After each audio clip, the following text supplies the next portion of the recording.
آیت اللہ بہجت نقل کرتے ہیں کہ ایک مومن، ایک شیعہ، ایک نیک پرہیزگار مومن، اس کا ہمسایہ ناصبی تھا، اہل بیت علیہ السلام پر العیاذ باللہ لعن و نفرین کیا کرتا تھا۔ یہ اس کا ہمسایہ تھا، اسے اس کے عمل سے بہت تکلیف ہوتی تھی، بہت تکلیف ہوتی تھی، اور یہ اس کو منع کرتا تھا کہ یہ اولاد رسول ہیں، اہل بیت رسول ہیں، ان کی شان میں گستاخی نہ کیا کرو، لیکن وہ مانتا ہی نہیں تھا، نہیں رکتا تھا۔ اس نے اس کو کہا کہ میں تمہاری شکایت امیر المومنین کی بارگاہ میں کہوں گا، پھر نہ مجھے کہنا، میں نے تمہیں خبردار کر دیا، تم اگر اسی روش کو جاری رکھو گے تو میں نجف جا کر تمہاری شکایت کروں گا۔ کہا جو کر سکتے ہو کر لو،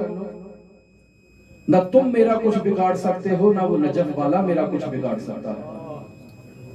اچھا، کہا ٹھیک ہے، چلا جاتا ہے نجف میں، امیر المومنین کی بارگاہ میں شکوہ کرتا ہے، کہتا ہے یا علی،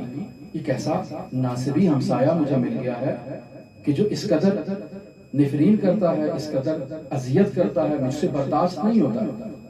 گریہ ازاری کرتا ہے، عالم رؤیا میں امیر المومنین کی زیارت ہوتی ہے۔ پھر شکوہ پیش کرتا ہے، امیر المومنین اسے عالم رؤیا میں کہتے ہیں۔ میں یہاں بیان کرتا چلوں کہ رؤیا دو طرح کے ہیں، خواب دو طرح کے ہیں، ایک سچے خواب ہیں اور ایک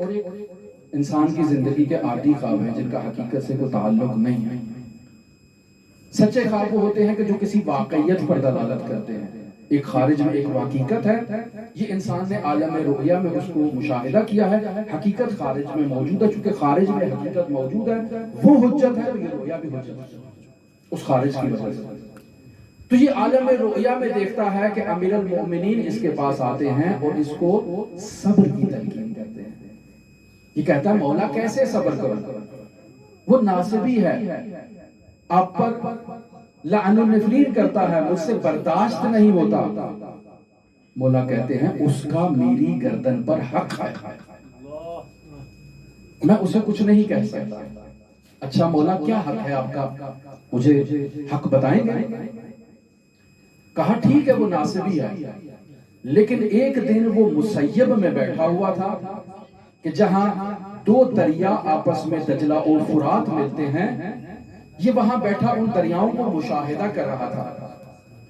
اور اس مشاہدے کی کیفیت میں یہ ان دو دریاؤں کو مخاطب ہو کر کہتا ہے کہ ٹھیک ہے عاشور کے دن حسین ابن علی کو قتل کر دیا تو کیا ہوا، کر دیا، لیکن کاش اسے پانی پلا کر شہید کرتے۔ یہ جملہ کہنا تھا کہ امیر المومنین نے کہا کہ اس جملے کی بدولت اس شخص کا ایک حق ہے میری گردن پر کہ اس نے حسین ابن علی کی مظلومیت کو یاد کیا ہے، لہٰذا میں اسے نظر انداز نہیں کر سکتا۔ اچھا اب آتا ہے واپس یہ مومن اس ہمسائے کے پاس، ہمسایہ کہتا ہے میں نے نہیں کہا تھا کہ علی ابن ابی طالب میرا کچھ نہیں بگاڑ سکتے، میں نے تو تمہیں کہا تھا۔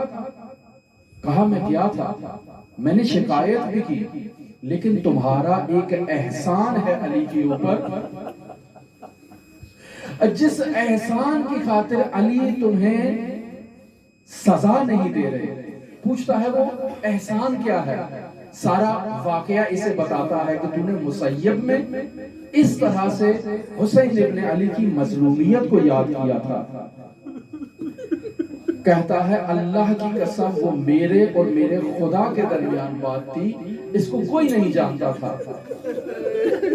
لیکن اگر علی ابن ابی طالب تک اس بات کی خبر پہنچ چکی ہے تو میں علی کی ولایت کا اقرار کرتا ہوں اور شیعہ ہو جاتا ہوں۔